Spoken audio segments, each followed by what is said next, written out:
Hello আসসালামু আলাইকুম, কেমন আছেন সবাই? আশা করি ভালো আছেন। আজকে আমরা শিখব ফটোশপের মাধ্যমে ড্রেসের কালার কিভাবে চেঞ্জ করা যায়। ধরুন যে কোনো একটি সলিড কালার আপনার ড্রেস আছে, সেটিকে আপনি সলিড কালার না রেখে সেটির মধ্যে আপনি কোনো ইমেজ অ্যাড করতে চান বা কোনো প্যাটার্ন, ফুলের প্যাটার্ন অ্যাড করতে চান, সেটি আমরা কিভাবে অ্যাড করব রিয়েলিস্টিকভাবে। যেমন এটি একদম রিয়েলিস্টিকভাবে অ্যাড হয়েছে, সেটি আপনাদের সাথে শেয়ার করব। তো চলুন শুরু করি।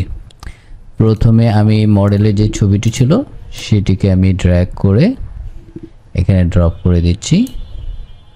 এই হচ্ছে অরিজিনাল মডেলের ছবিটি ছিল। এখন এটিকে এই ড্রেসটি আমি সিলেক্ট করব। তো সিলেক্ট করার জন্য আমি ইউজ করেছি ম্যাগনেটিক ল্যাসো টুল। এটিকে আমি একটু জুম করে জাস্ট এই সাইডে এক জায়গায় ক্লিক করে এটার সাইড দিয়ে ঘুরিয়ে ঘুরিয়ে নিলেই এটা সিলেক্ট হতে থাকবে।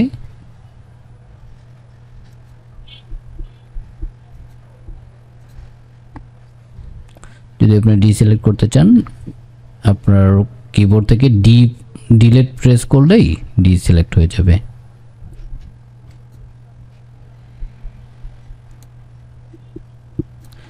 ক্লিক করলে এটি সিলেক্ট হয়ে গেল।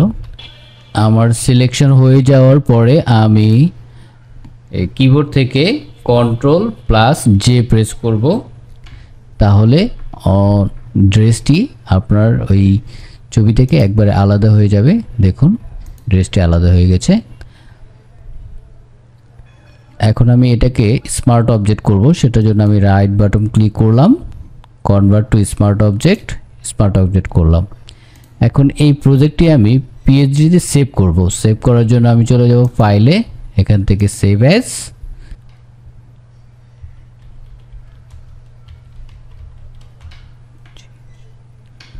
তো সেভ করে নিলাম।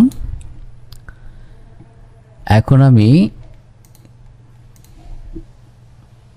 এই যে প্যাটার্নটি ছিল সেটিকে আমি ড্র্যাগ করে ফটোশপের এখানে আমি ছেড়ে দেব। ছেড়ে দেওয়ার পর এটিকে আমি রোটেট করব।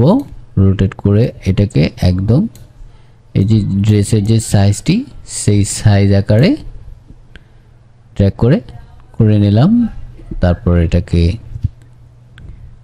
এন্টার প্রেস করব। এন্টার প্রেস করে লেয়ার অপশন, এখান থেকে রাইট বাটন ক্লিক করে ক্রিয়েট ক্লিপিং মার্কস, এটাকে ক্লিক করব। ক্লিপিং মার্কস হয়ে যাওয়ার পরে দেখুন ক্লিপিং মার্কস এই ড্রেসের মধ্যে ছবিটি অ্যাড হয়ে গেছে। এটা এখন রিয়েলিস্টিক লাগছে না, সেটাকে রিয়েলিস্টিক করার জন্য আমরা যে ফাইলটি সেভ করেছিলাম সেটিকে রিপ্লেস করব। সেটার জন্য ফিল্টার মেনুতে যাব, ডিস্টোর্ট ডিসপ্লেস, এটা সিলেক্ট করব। ডিসপ্লেস সিলেক্ট করার পরে এখানে আমি হরিজন্টাল স্কেল, ভার্টিক্যাল স্কেল 15-15 করে ওকে করে দিব। ওকে করে দিয়ে যে পিএসডি ফাইলটি ছিল সেটিকে সিলেক্ট করে ওপেন করব। এখন কিছুটা শেকি হবে।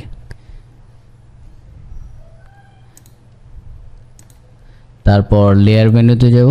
লেয়ার মেনুতে যাওয়ার পর এখান থেকে কালার ব্লেন্ড থেকে আমি মাল্টিপল কালার করে দেব। মাল্টিপল কালার করে দিলাম। দেখুন একদম রিয়েলিস্টিকভাবে যে প্যাটার্নটি ছিল সেটি অ্যাড হয়ে গেছে। এখন আমি ড্রেসের কালারটি অনেকটা গাঢ় নীল, সেটা আমি একটু হালকা করার জন্য এই যে ড্রেসের যে লেয়ারটি ছিল সেটি সিলেক্ট করব। সেটি সিলেক্ট করে কিবোর্ড থেকে Ctrl+L প্রেস করব। এল প্রেস করলে লেবেলের যে অপশনটি ছিল সেটি আসবে।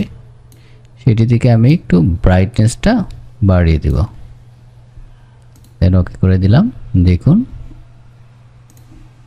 এখন আমি জুম করে দেখাচ্ছি, দেখুন কতটা রিয়েলিস্টিকভাবে ছবিটি ড্রেসের মধ্যে অ্যাড হয়ে গেছে।